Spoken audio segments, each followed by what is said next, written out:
The training yard was alive with the sounds of boots on gravel, barked orders, and the clatter of weapons drills. Dust swirled in the scorching sun as recruits snapped to attention, their eyes fixed on the towering figure of the colonel. He was a man carved from iron, respected, feared, and never questioned. But today, something shifted. She stood in the front row, the only woman in her unit. Her uniform neat, her gaze sharp as glass. She had endured whispers, doubting stares, and quiet bets on how long she'd last. But not once had she flinched.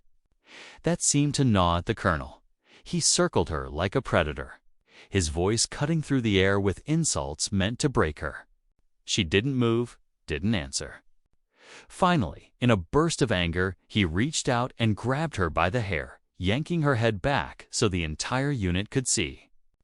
Gasps rippled through the ranks. This wasn't discipline, it was humiliation.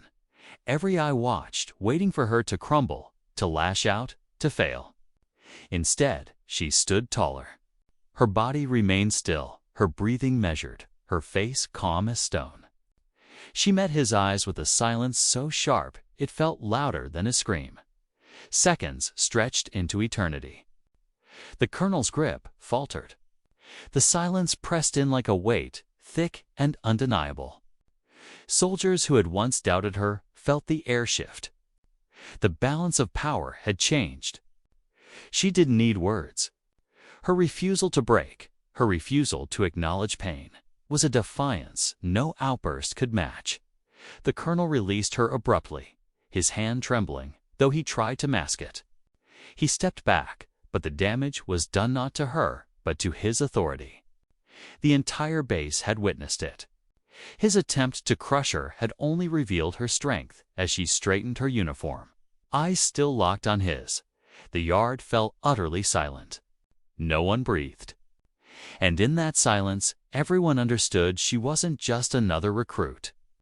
She was something more, something untouchable. Asterisk, every twist, every surprise deserves a crowd. If this story amazed you, subscribe, like, and share. It'd be part of our community of thrill lovers.